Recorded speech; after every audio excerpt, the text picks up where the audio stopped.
Madame, mademoiselle, monsieur, bonjour et bienvenue dans ce magazine où nous poursuivons notre découverte du livre de Samuel avec la professeure Béatrice Wary, professeure d'exégèse à l'Institut catholique de Paris. Béatrice Wary, bonjour. Bonjour. Dans ce livre de Samuel, il y a quand même un personnage, après avoir pris le temps de découvrir le personnage de Anne, il y a un personnage quand même que l'on connaît dans l'inconscient collectif, qui est David. Et je pense que ce serait intéressant de le découvrir un peu, de prendre le temps de le découvrir, et puis peut-être, puisque le livre de Samuel est découpé en 2 livres, eh bien peut-être de se dire aussi, on va peut-être découper la vie de David en 2 livres, et de prendre le temps de cette émission 6 sur la découverte du jeune David, et puis peut-être alors voir l'autre face de David. Alors, commençons par le commencement alors. Alors, de fait, David est un personnage tout à fait unique dans l'Ancien Testament, puisque c'est le seul personnage dont on va voir d'une certaine manière la carrière ou la vie de sa jeunesse à sa mort. L'autre grand personnage de la Bible qui est très présent pendant longtemps dans le récit, c'est Moïse. Mais Moïse a une présence comme personnage, si je puis dire, qui est assez ténue, c'est-à-dire...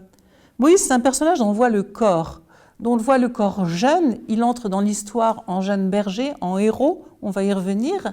Et puis tout à la fin, au début du premier livre des rois, on va le voir en vieillard alité et mourant, un peu gâteux sans doute, enfin un peu perdu en tout cas. Et entre les deux, on va voir un homme qui va monter dans sa maturité d'homme et puis qui progressivement va décliner. Et donc c'est un personnage qui a une envergure humaine, une envergure narrative, qui est à nul autre pareil dans le récit biblique. Et il est très intéressant pour ça. C'est un personnage très riche, avec une vraie complexité. Et donc je vous propose de fait qu'on regarde, comme vous le proposiez, qu'on regarde les débuts de la vie de David. Alors David, il entre... On est situé où dans le récit, de nouveau, pour nos téléspectateurs, pour qu'ils puissent ouvrir leur Bible en même temps en vous écoutant? Alors on est en plein milieu du premier livre de Samuel. On est au chapitre 16. Donc, le roi Saül vient de s'entendre dire par Samuel que Dieu s'était repenti de l'avoir fait roi et qu'il n'en voulait plus. Donc Samuel, qui est un personnage qui a du mal à se faire au rythme de Dieu et tout à fait ne se console pas du fait que Dieu ait répudié celui qu'il avait fait roi. Et donc Dieu lui dit, écoute, arrête de pleurer, arrête de grogner, et va donc chez Jessé. Jessé, c'est le père de David. J'ai vu parmi ses fils un roi selon mon cœur. Et donc, c'est une histoire bien connue. Samuel arrive chez Jessé, réunit tous les fils pour une fête, et voilà qu'il voit l'aîné très grand, on se dit c'est sûrement lui que le Seigneur a choisi, et il veut l'oindre roi. Et là, Dieu lui parle à l'oreille et lui dit non, c'est pas lui, te fie pas aux apparences, Samuel fait défiler tous les fils, et voilà que Dieu, à chaque fois, lui dit non, c'est pas lui. Et Samuel, un peu désemparé de voir qu'il faut trouver un roi parmi les fils, mais qu'aucun des fils dit à Jessé, interroge Jessé. Jessé lui dit, mais il reste le plus petit, il est au champ à garder les troupeaux. Et Samuel l'envoie chercher.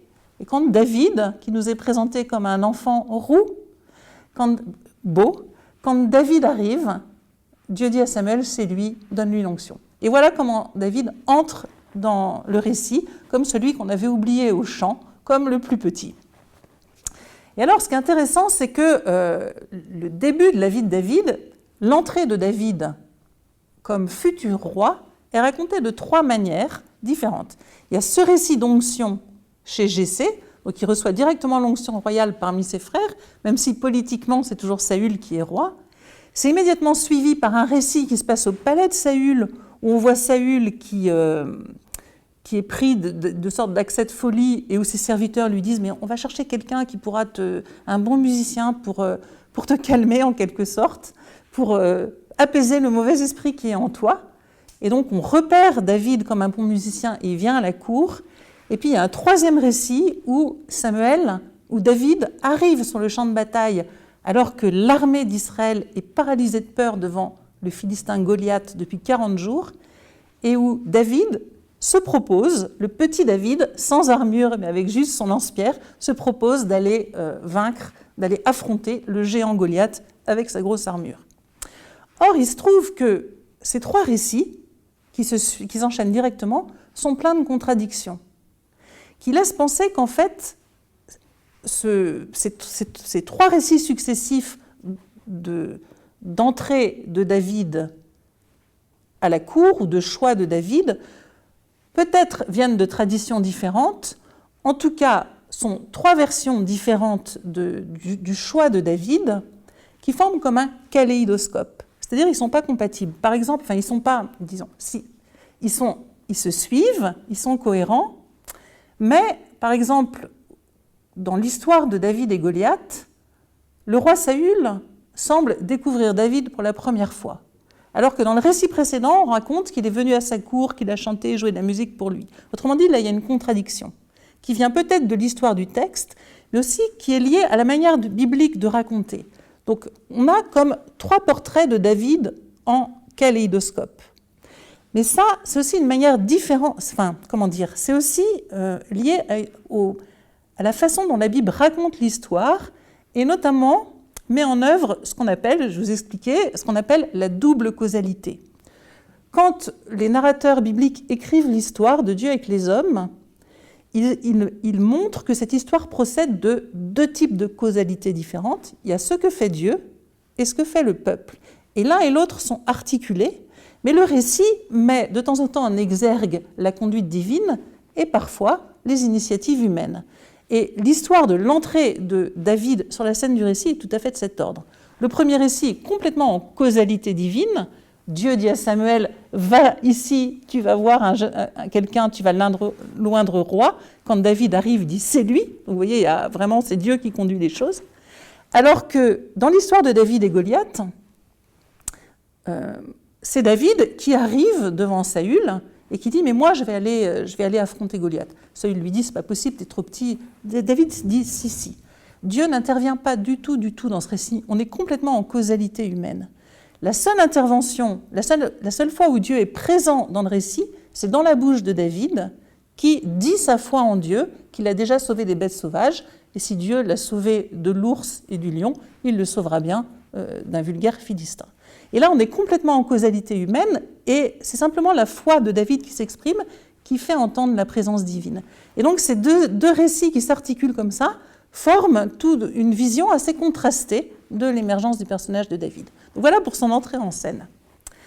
Et alors, d'emblée, David se présente comme un personnage riche, donc un pâtre, musicien, mais très rapidement, un héros face à Goliath et un chef de guerre aimé du peuple. Le début de la vie de David à la cour, il attire tous les regards en quelque sorte. Jonathan, qui aurait dû être l'héritier de Saül, donc son fils, Jonathan aime David et lui fait allégeance. Voilà que la fille de Saül, Michal, aime David et va devenir sa femme. Et puis, le seul qui n'aime pas David, très rapidement, c'est Saül qui devient jaloux et cherche à le tuer. Donc vous voyez, David arrive comme un personnage charismatique qui va susciter beaucoup de choses autour de lui. Et la jalousie de Saül va contraindre David à fuir. Et là, on va voir un personnage qui va être remis aux aléas de l'histoire et tous les récits. Donc, c'est un récit où on va raconter comment David avance dans le désert et comment Saül le poursuit derrière. Avec des moments où ils vont être face à face, et notamment, si vous voulez lire les chapitres 24 et 26, des épisodes où David, alors qu'il aurait pu attenter à la vie de Saül, ne le fait pas par respect pour loin du Seigneur. Et puis des moments où Saül va avoir le dessus et va vraiment mettre la vie de David en danger. Mais David, dans le désert, est à la fois un homme traqué, mais un homme remis à Dieu en quelque sorte, et à une providence qui va soit s'exercer directement, soit s'exercer à travers le tissu de relations que David a constitué, et notamment le personnage de Jonathan, qui va venir soutenir David au désert, l'aider, Michal, qui va lui permettre de s'enfuir par une fenêtre, enfin, un certain nombre d'épisodes comme ça, que je vous invite à lire, parce que c'est très romanesque. Et là, on voit un David à la fois rusé, et à la fois remis à la volonté de Dieu. Et donc là, on est dans les chapitres 16 à 24, si je vous entends bien. 16 à 20, même jusqu'à 27. Jusqu'à 27. Voilà. C'est aussi David qui va prendre le conseil de femmes. Et puis, l'histoire va se dénouer de manière assez étrange, puisque Saül et son fils Jonathan sont mis à mort par les Philistins,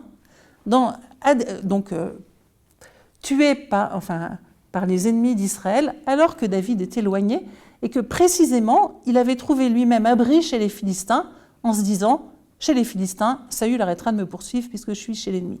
Or, pendant que David était chez les Philistins sont partis en guerre contre Saül et l'ont mis à mort. Et donc, c'est la fin de la première partie du livre de l'histoire de David, qui est une histoire d'ascension vers la royauté, où on voit se déployer un personnage plein de ressources, un personnage vraiment charismatique, mais aussi un personnage plein de foi, qui s'en remet à Dieu, et que Dieu conduit par des chemins qui sont ceux de l'épreuve et de la patience, en fait.